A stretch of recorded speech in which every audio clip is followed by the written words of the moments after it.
हाँ तो बच्चों, इस लेक्चर में हम बात करेंगे MCQs जो रिलेट करते हैं आपके टॉर्क, एनर्जी, पोटेंशियल एनर्जी, ठीक है, वर्क डन, मैग्नेटिक मोमेंट, इनसे रिलेटेड। ठीक है, पहला क्वेश्चन देखते हैं। एक रेक्टेंगुलर लूप है जिसकी साइड दे रखी है आपको 10 सेंटीमीटर 5 सेंटीमीटर, जो कैरी करता है करंट 12 एम्पेयर। देखो एरिया तो हमें मिल गया, करंट भी दे रखा है, ठीक है। Is placed in different orientation as shown in figure. ठीक है, अब एक एक करके हम इसको देखते हैं। मैग्नेटिक फील्ड की डायरेक्शन देखो और इसकी डायरेक्शन देखो, करंट कैरिंग कॉइल की। ठीक है, दूसरे में अब यहाँ पर आपको इस करंट कैरिंग कॉइल के एरिया का नॉर्मल बनाना होगा। ये नॉर्मल है इसका। अगर आपका current carrying coil YZ plane पे तो उसका नॉर्मल एक्स एक्सिस है और इस नॉर्मल का एंगल B के साथ 90 आ रहा है। यहाँ पर XY प्लेन पर नॉर्मल Z एक्सिस पे है, ठीक है। अब एक बात को और ध्यान दो, यहाँ करंट की डायरेक्शन और देखो बेटा, क्योंकि मुझे दो फिगर ऐसी दिखी है जिसमें सिर्फ करंट की डायरेक्शन उल्टी है। देखो कैसी है,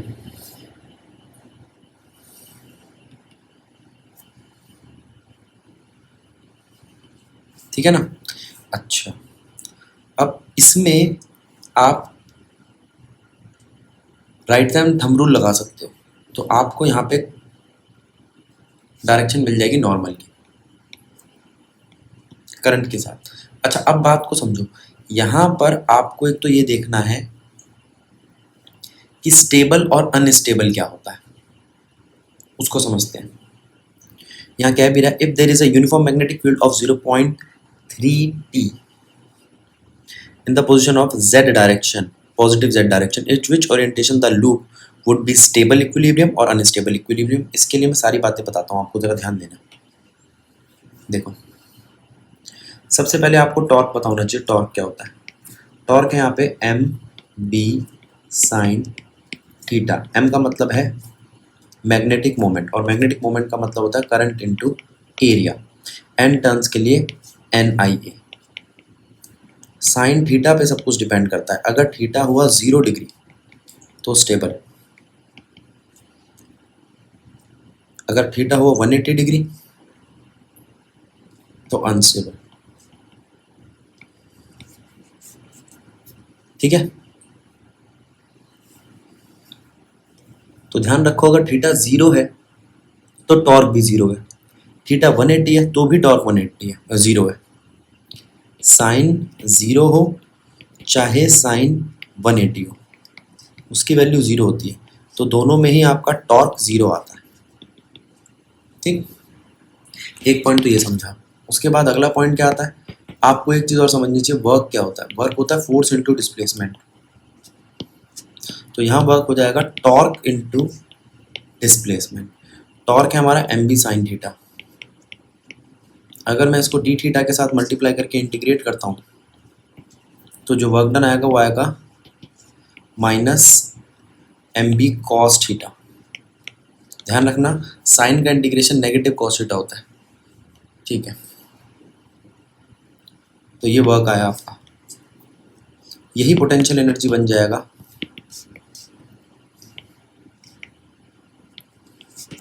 अब देखते हैं क्वेश्चन क्या कहता है, और इन सब बातों को ध्यान रखना, आगे भी इसी से रिलेटेड क्वेश्चन आएंगे आपके, ये नोट में डाल लो। आप समझो क्वेश्चन कह रहा है यहाँ पर, वही ओरिएंटेशन देखो। अब ओरिएंटेशन के हिसाब से 0 और 180 तो सिर्फ B और D में आ रहे हैं। 0 आ रहा है B में, 180 आ रहा है D में, तो आंसर होना चाहिए B और D, स्टेबल और अनस्टेबल इक्विलिब्रियम के लिए। ठीक है, थीटा ध्यान रखना है स्टेबल और अनस्टेबल का, वो ये लिखा हुआ।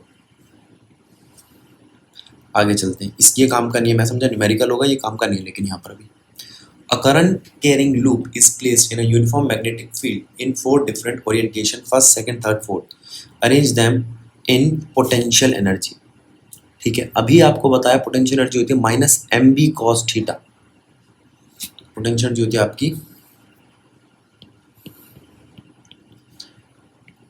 माइनस MB कॉस थीटा, या आप कह लो M B minus cos theta. अब मैं कॉस थीटा की वैल्यू देखता हूँ, यहाँ कॉस थीटा है 180, अगर थीटा है 180 तो कॉस थीटा होगा -1।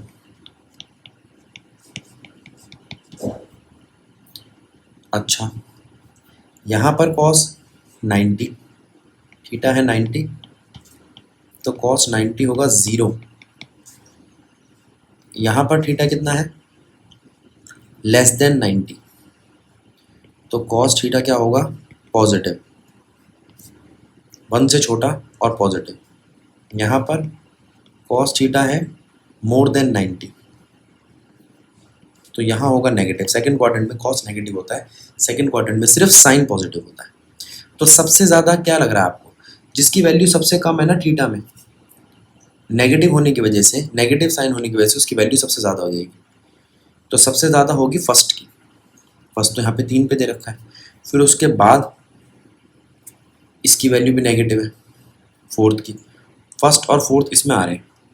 अच्छा, उसके बाद 0 फिर पॉजिटिव, यानी कि फिर आएगा सेकंड फिर थर्ड। ऑप्शन सी इसका आंसर है। ठीक है, अगला क्वेश्चन देखते हैं। A steady current I flow in a small square loop of wire of side L in horizontal plane. पहले हम बना लेते हैं, एक लूप है हॉरिजॉन्टल लूप जिसमें स्टेडी करंट आई फ्लो कर रहा है।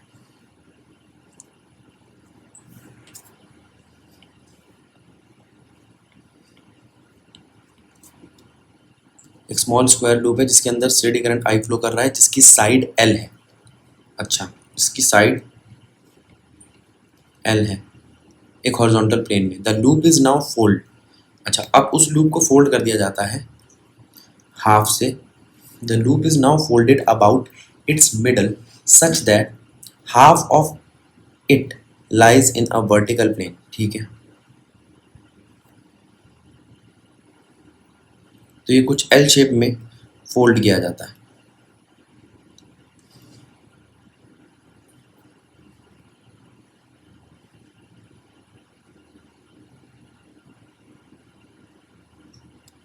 ठीक है, 3D है तो थोड़ा बराबर नहीं लगेगा, देख लेना। अभी जो आपने एल शेप में फोल्ड किया, इसमें क्या क्या चीज़ें ध्यान रखनी है। एक, इसकी लेंथ एल है, जो फोल्ड किया उसकी लेंथ आधी आधी हो चुकी है, L/2 और L/2, बस। ठीक है, वो हमसे चाहता क्या है, लेट मान लो कि U1 और U2 डिनोट करते हैं मैग्नेटिक मोमेंट को। अच्छा, due to current loop before and after. अच्छा, तो μ1 और μ2 का क्या रिलेशन होगा, पहले मैं आपको बता दूं। μ1 यानी कि मैग्नेटिक मोमेंट होता क्या है,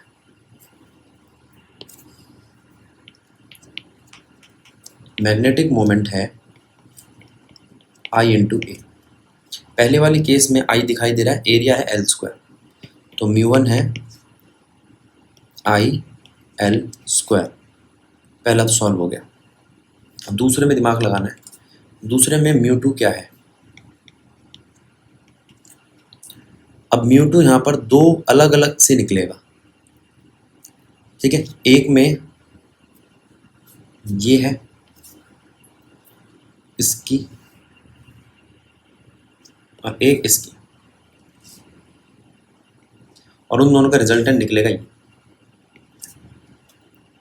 ठीक है, तो μ2 यहाँ से निकलेगा बेटा,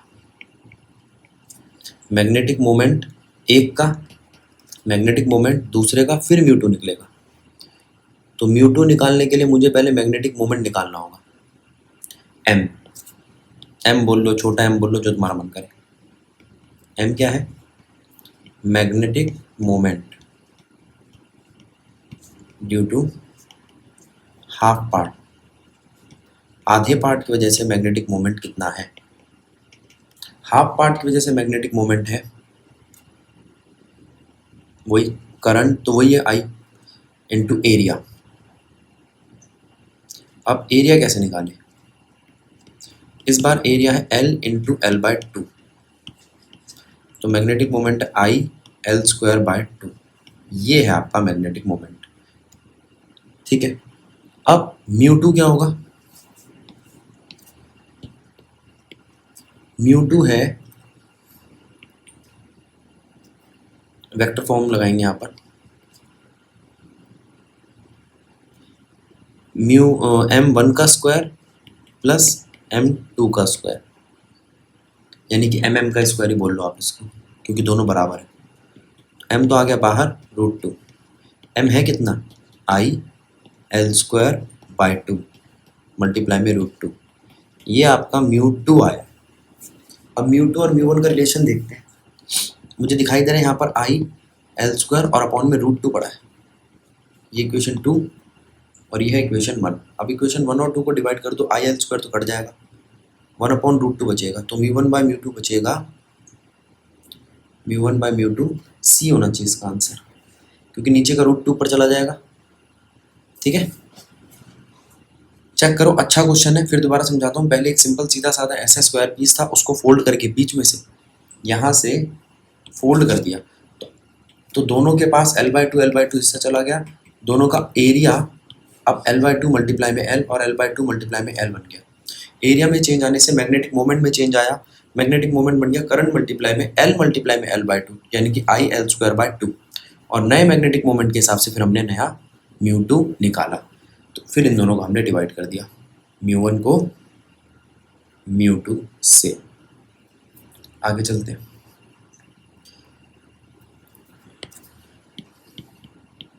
देखो क्या कहता है, a coil is in a shape of a equilateral triangle of side n, ठीक है, is suspended between the pole pieces of permanent magnetic field such that the magnetic field is in the plane of coil. ठीक है, पहले आप coil बना लो। ये एक equilateral triangle है जो इसमें दिया है, ठीक है, यहाँ पर पोल्स दिए हैं, ये भी उसी प्लेन में है जहाँ पर इक्विलेटरल ट्रायंगल है। ठीक है, अच्छा और क्या चाहता है? If due to a current I, अब ट्रायंगल के अंदर एक करंट आई फ्लो कर रहा है,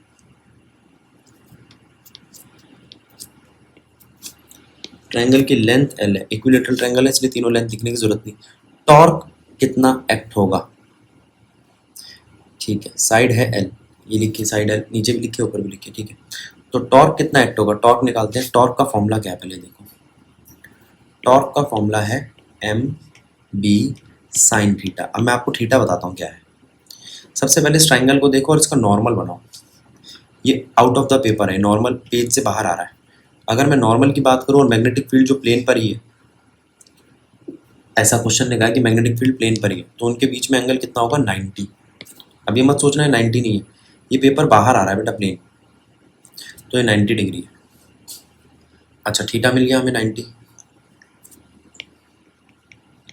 मैग्नेटिक फील्ड देख रखी है उसने बी, मैग्नेटिक फील्ड उसने बोला है बी है, और क्या दिया है? एरिया निकालना पड़ेगा। सबसे पहले तो आपको मैग्नेटिक मोमेंट निकालना है, तो आई ए, आई कुछ ने करंट दे रखा है छोटा स्मॉल आई, एरिया क्या होगा? देखो हम बात कर रहे हैं इक्विलेटरल ट्रायंगल की, और इक्विलेटरल ट्रायंगल का एरिया हम क्या लेते हैं? √3/4 L स्क्वायर। ठीक है, √3/4 L स्क्वायर। अब यहाँ पर ये सारी वैल्यू रख दो। टॉर्क इक्वल्स टू, एम को खोला मैंने आई ए में,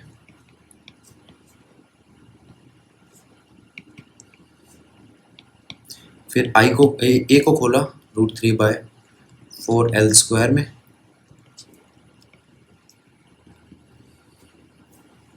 ठीक है, तो वो कहता है L साइड कितनी होगी? सारी चीज़ें उठा के उधर ले जाओ। L square equals to 4 tau √3 IB, ठीक है, इन सब का अंडर रूट।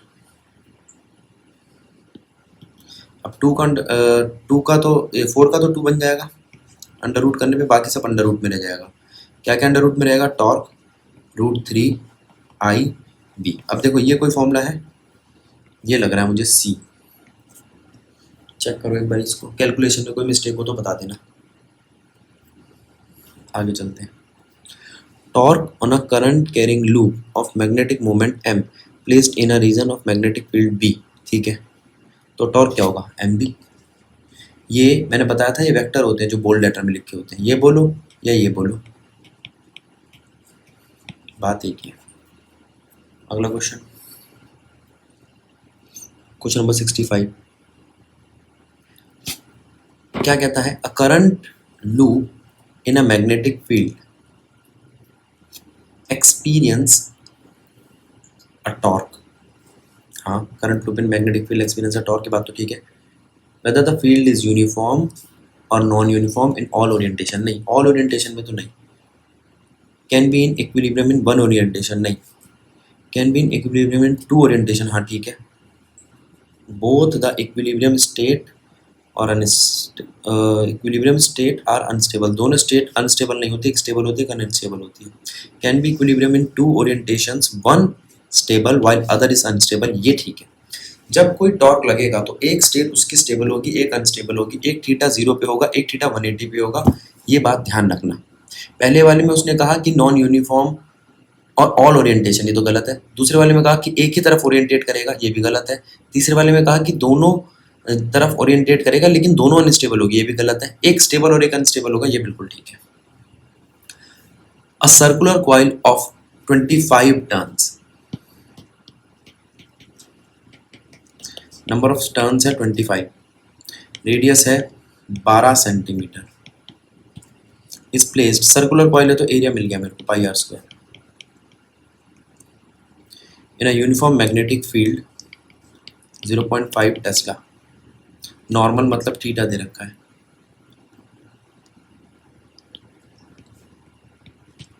ठीक है, देखते हैं। If current in coil is 6 ampere then total torque is what. अगर करंट कॉइल में, तो हम क्या लगाएंगे, देखो भैया उसने नॉर्मल बोल दिया, यानी कि टॉर्क का फॉर्मूला बन चुका है एम बी साइन थीटा। ठीक है, अब यहाँ पर साइन थीटा 0 डिग्री है, क्योंकि ये नॉर्मल है किससे, प्लेन से। अब प्लेन का खुद का एक नॉर्मल होता है, ये एक प्लेन है, ये मैं आपको कई बार बता चुका हूँ, इसका एक नॉर्मल है, इसी के साथ मैग्नेटिक फील्ड भी नॉर्मल है। ठीक है, तो दोनों के बीच का थीटा कितना हुआ, 0 डिग्री, तो टॉर्क 0 आना चाहिए। देखते कोई ऑप्शन है, ये आंसर है इसका। ध्यान दो बेटा, normal to the plane, normal to the plane, कौन सा प्लेन, सर्कुलर प्लेन, लेकिन सर्कुलर प्लेन का खुद एक नॉर्मल है और नॉर्मल का नॉर्मल 0 डिग्री हो जाएगा, ध्यान रखना। For a circular current loop, for a circular current loop magnetic field on axis of loop at a point x from the center of loop is what। चलो देखते हैं यह है क्या।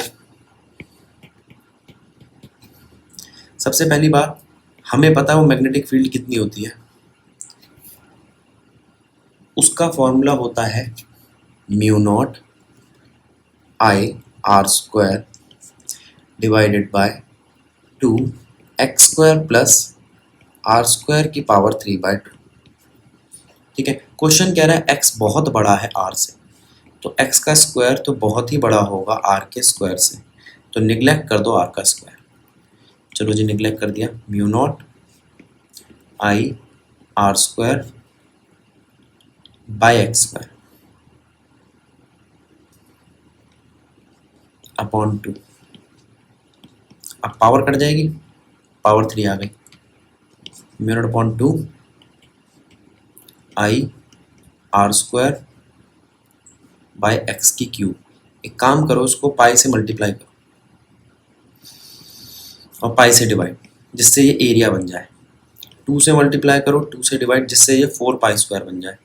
तो यहाँ पर वैल्यू आ जाएगी म्यू नॉट अपॉन 4 पाई आई एरिया अपॉन में एक्स। अब ज़रा ध्यान देना, ये आई एरिया क्या है, ये है मैग्नेटिक मोमेंट। अच्छा 2 रह गया ऊपर का, 2m बाय एक्स का क्यूब। ये कुछ वैसा ही है जैसे इलेक्ट्रिक फील्ड हुआ करती थी एक्सियल पोजीशन पे 2p बाय एक्स क्यूब। ठीक है, तो तो आप कह सकते हो ये करंट कैरिंग लूप वैसा ही बिहेव करता है जैसे एक्सियल पोजीशन पे इलेक्ट्रिक फील्ड बिहेव करती है। आगे जाके हम इसको उसमें बताएंगे solenoid as a bar magnet. तो यहाँ पर कहीं दिया ये ऑप्शन, देखो चारों में से सी है वो ऑप्शन 2m। ठीक है, आगे चलते हैं।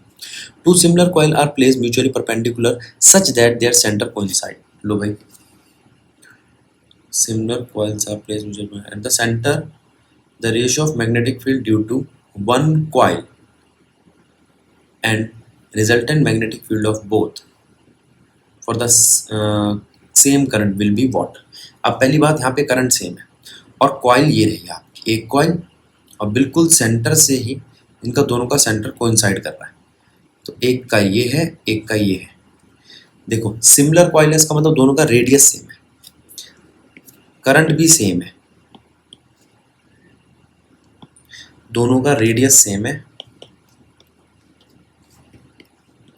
जो फ्लो कर रहा है वो करंट भी सेम है। ये है, और कुछ दिया है, दोनों के बीच में थीटा 90 है क्योंकि म्यूचुअली परपेंडिकुलर लिखा हुआ है। और कुछ, बस आ जाओ, पहले हम अपने फॉर्मूले लगा ले। हम जानते हैं magnetic field at the centre कितनी होती है, म्यू नॉट आई अपॉन में 2r। ठीक है, अब ये दोनों कॉइल का यही है। अब रिजल्टेंट निकालना हो तो वो कितना होता है, रिजल्टेंट होता है b1 का स्क्वायर b2 का स्क्वायर 2ab cos थीटा, और यहाँ पे थीटा 90 है इसलिए हम उसको हटा देंगे, इसको मैं पहली वाली वीडियो में ही बता चुका हूँ। तो यहाँ से आपका क्या आएगा, ये दोनों ही b स्क्वायर है तो 2b स्क्वायर, √2 अंदर रह जाएगा, b बाहर आ जाएगा। ये आ गया आपका b रिजल्टेंट। अब b कितना है भाई, ये रहा, b रिजल्टेंट कितना है, ये रहा। तो रेशियो कितने है, 1/√2। b resultant is equals to 1/√2। Answer check करते हैं, 1/√2 है हमारे पास ऑप्शन। क्वेश्चन नंबर 68 का हो गया ऑप्शन ए। आगे चलते हैं। Magnetic moment of a current carrying coil is given by, एक कॉइल है तो एन आई ई, एन हटेगा तो आई आएगा, बस और कुछ नहीं है, बाकी सब गलत है चारों फॉर्मूले। आगे, the magnitude of magnetic field at the centre of tightly bound 150 turns 12 centimetre carrying current 2 ampere is what. ठीक है, देखते हैं। मांगा क्या है, मैग्नेटिक फील्ड, हमें दे क्या क्या रखा है, सेंटर पे मांगा है। तो मैग्नेटिक फील्ड को अगर सेंटर पे निकालना हो तो फॉर्मूला क्या होगा, म्यू नॉट आई अपॉन में 2r। एन टर्न्स के लिए एन आई अपॉन में 2r। म्यू नॉट की वैल्यू हम जानते हैं, नंबर ऑफ टर्न्स दे रखे 150, म्यू नॉट की वैल्यू होती है 4 पाई इंटू 10⁻⁻⁷। आई है 2 एम्पेयर और रेडियस है 12 सेंटीमीटर। ये हुआ आपका मैग्नेटिक फील्ड। ठीक है, आगे चलते हैं। A loop of a flexible wire of irregular shape carrying current is placed in a external magnetic field। ठीक है, एक लूप है फ्लेक्सिबल वायर, ये लो इरेगुलर शेप का। फ्लेक्सिबल वायर का मतलब होता है ये ऐसी वायर नहीं है जो अटकी रहेगी, खींच सकती है। Then it rotates in a direction perpendicular to axis. अच्छा, it rotates along an axis perpendicular to its plane. It rotates, it does not show any change, it assumes a circular shape। देखो flexible wire है, irregular shape की है, carry करती है current. ठीक है, इन external field, अगर एक्सटर्नल फील्ड है यहाँ पर तो इस पे फोर्स लगेगी, फोर्स लगेगी सब जगह, सब जगह फोर्स लगेगी तो ये खींचेगी करंट कैरिंग वायर। और अगर करंट कैरिंग वायर खींचेगी तो वो अपने आप को सर्कुलर शेप में ले आएगी। ऑप्शन डी होना चाहिए इसका, समझो इस बात को। अगला क्वेश्चन देखते हैं। A circular current loop of magnetic moment m is in arbitrary orientation, ठीक है, in an external field B, ठीक है, the work done to rotate the loop by 90 degree is what, work done कितना होगा अगर उसको आपको 90 डिग्री और वो पहले से परपेंडिकुलर एक्सिस पे था, ठीक है। तो यहाँ सबसे पहले हम देखेंगे कि वर्क डन का फॉर्मूला क्या है हमारे पास।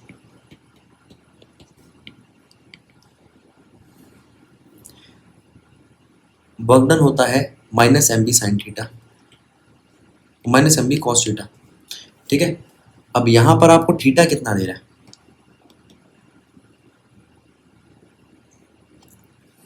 अ सर्कुलर कॉइल, ठीक है, ठीक है। The work done to rotate the loop by 90 degree about an axis perpendicular to its plane. तो यहाँ भाई दो थीटा लगेंगे। इस वाले को मैं समझाता हूँ आपको। देखो देखो अभी हमने वर्क डन निकाला था torque into D theta. Torque है आपका M B sine theta D theta, integrate both side.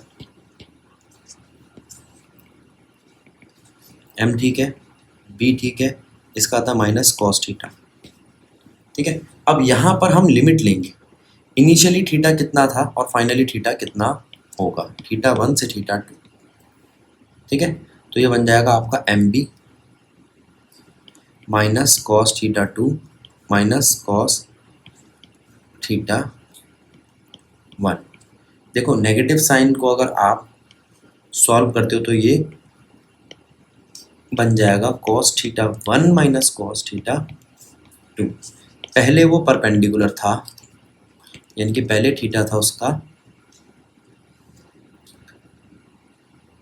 90 degree, perpendicular तो सरफेस से था और कुछ नहीं दिया यहाँ पर। Work done to rotate loop by 90 degree to its parallel, ठीक है। अब यहाँ पर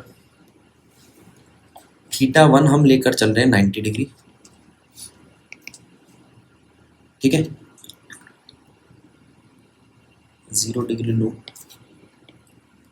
और रोटेट कर दें।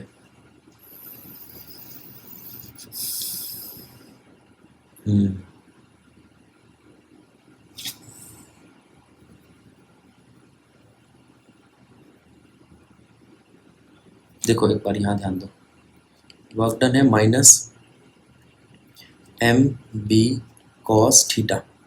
अगर मैं सीधा थीटा 90 लेता हूँ तो काम बन जाता है। इसको मत सॉल्व करो, दो एंगल नहीं दिख रहे यहाँ पे मेरे को। वर्क डन आएगा 0, आंसर 0 होना चाहिए। इसको चेक करके कमेंट में लिख देना है आंसर ठीक है कि नहीं, ठीक है। ऊपर जितने भी आंसर मेरे को दिख रहे हैं उसमें से कोई भी ठीक नहीं आ रहा है अगर मैं थीटा 1 थीटा 2 की लिमिट लेता हूँ तो।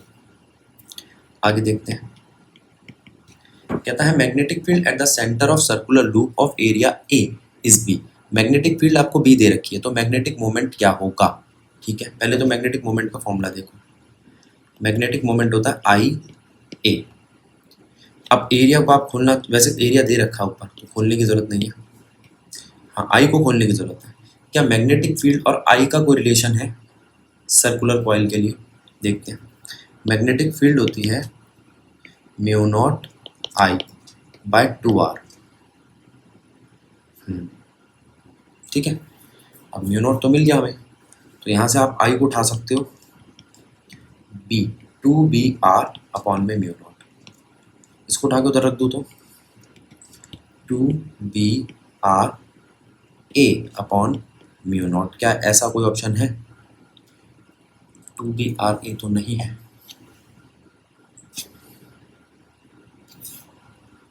तो क्या करें यहाँ पे,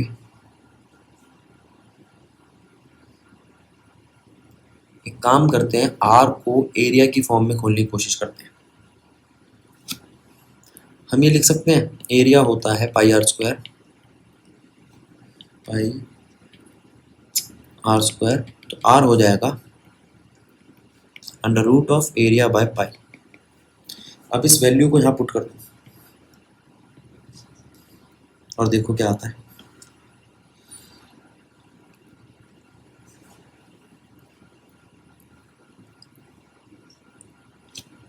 magnetic moment is equals to two B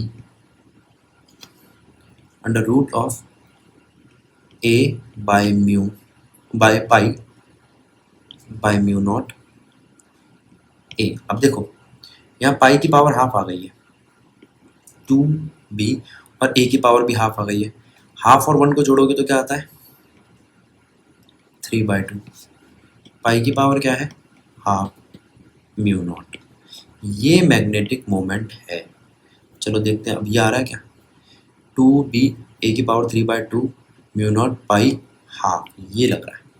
इसका ऑप्शन डी होना चाहिए, चेक करो इसको। ठीक है, आगे चलते हैं। Question number 74, for hydrogen atom which of the following figure correctly show the direction of magnetic moment related to the revolution of current. ठीक है भैया, सबसे पहले इस बात को समझो, करंट की डायरेक्शन से उल्टी डायरेक्शन होती है, इलेक्ट्रॉन की डायरेक्शन से उल्टी डायरेक्शन होती है करंट की। तो सबसे पहले तो इस चारों में जो भी इलेक्ट्रॉन की डायरेक्शन दे रखी है उससे करंट की बना लो। चारों में करंट की डायरेक्शन मिल गई। अब मैग्नेटिक फील्ड की डायरेक्शन निकालो राइट हैंड थंब रूल से। जो मैग्नेटिक फील्ड की डायरेक्शन होगी, मैग्नेटिक फील्ड की direction right hand thumb rule से इनवर्ड आ रही है, वही मैग्नेटिक मोमेंट की होगी, इनवर्ड। अब चेक करो चारों में से इनवर्ड किस में है, इसमें आउटवर्ड है, गलत हो गया। इसमें प्लेन पर ही दे रखी है, इधर और उधर, गलत हो गया। सी ऑप्शन है इसका। दोबारा सुन लो, करंट की डायरेक्शन मिली मुझे इलेक्ट्रॉन की डायरेक्शन से, करंट की डायरेक्शन से मुझे मिली मैग्नेटिक फील्ड की direction, right hand thumb rule लगा के, और काम बन गया। अगला question, in a hydrogen atom, एक हाइड्रोजन एटम में इलेक्ट्रॉन रिवॉल्व करता है न्यूक्लियस के in orbit of radius R with velocity v। ठीक है, तो करंट क्या होगा। अच्छा तो देखो भाई, पहले आप समझ लो करंट क्या होता है, चार्ज अपॉन में टाइम। ठीक है, फिर टाइम क्या होता है, डिस्टेंस अपॉन में वेलोसिटी। ठीक है, अब इस पूरे को यहाँ रखना, चार्ज अपॉन में डिस्टेंस अपॉन में वेलोसिटी। तो करंट है चार्ज इंटू वी अपॉन में 2πr। देखो ये दिया ऑप्शन में, क्यू की जगह इसने ई ले लिया क्योंकि इलेक्ट्रॉन है, ई वी अपॉन में 2πr, ई वी अपॉन में 2πr। सी ऑप्शन है इसका। ठीक है, क्वेश्चन नंबर 75 के बाद 76 की बारी आती है। In a hydrogen atom an electron moves in a circular orbit of radius 5.2 into 10 की पावर -11 मीटर। ठीक है, and produce a magnetic induction of 12.56 tesla at its centre. ठीक है, रेडियस दिया है, मैग्नेटिक इंडक्शन यानी कि मैग्नेटिक फील्ड दी है। अब देखो कभी ऐसे हो ना कि भाई मैग्नेटिक इंडक्शन क्या है, मैग्नेटिक फील्ड क्या है, तो ये यूनिट देख लिया करो, टेस्ला है, मैग्नेटिक फील्ड है eight its centre, the current produced by the motion of electron will be what. अब जरा ध्यान दो, यहाँ पे इसने करंट मांगा है, लेकिन हम जानते हैं मैग्नेटिक फील्ड का एक फॉर्मूला होता है म्यू नॉट आई अपॉन 2r। तो यहाँ से करंट की वैल्यू क्या आ जाएगी, 2br बाय म्यू नॉट। ठीक है, इसको सॉल्व करेंगे तो आपका करंट आ जाएगा। आगे चलते हैं। The value of Bohr's magneton is,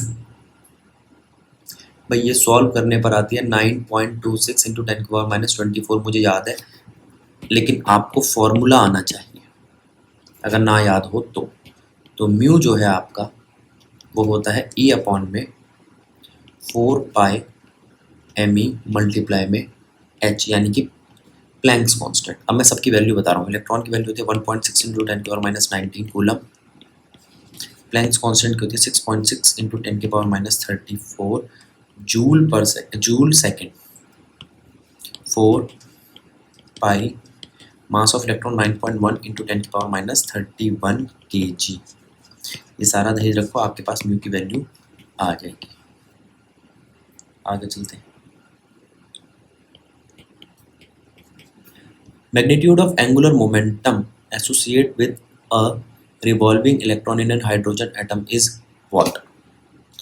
अब हम बात कर रहे हैं एंगुलर मोमेंटम की, ठीक है। एंगुलर मोमेंटम को अभी हमने थोड़ी देर पहले एक करंट की वैल्यू निकाली थी। देखो करंट की वैल्यू मैंने बताया था आपको होता है चार्ज अपॉन में टाइम, टाइम होता है डिस्टेंस अपॉन में वेलोसिटी, और यहाँ पर चार्ज इलेक्ट्रॉन का हम ई लेते हैं, तो वी ऊपर ले जाने से करंट की वैल्यू आ जाती है ई वी अपॉन में 2πr। मैग्नेटिक मोमेंट हमेशा होता है करंट इनटू एरिया। करंट तो है हमारे पास, एरिया और ले लो, ई वी अपॉन में 2πr मल्टीप्लाई में πr²। अब देखो इससे क्या क्या चीज़ें मिली है हमें। हमें मिला है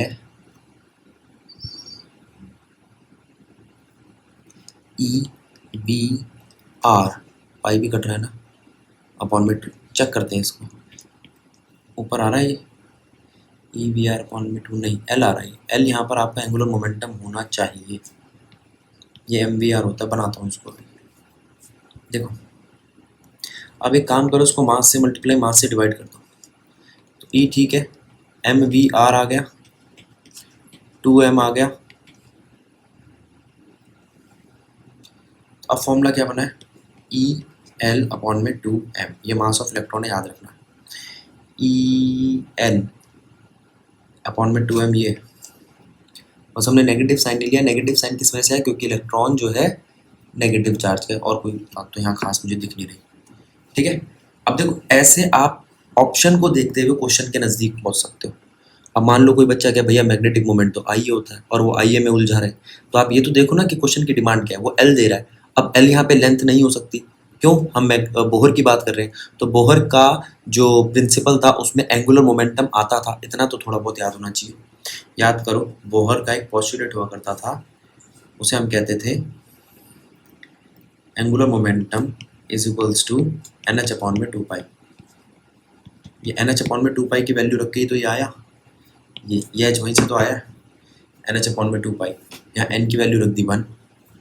देखो इसके अंदर आप ये वैल्यू रखो, ई ठीक है, 2m ई ठीक है, एन एच अपॉन में 2π, तो ये बन जाएगा ई अपॉन में 4π मास ऑफ इलेक्ट्रॉन, और अगर एन की वैल्यू मैं रख दूँ 1 फर्स्ट शेल के लिए, तो मल्टीप्लाई में एच, तो ये बन जाएगा आपका म्यू मिनिमम, यानी कि for first shell of hydrogen atom.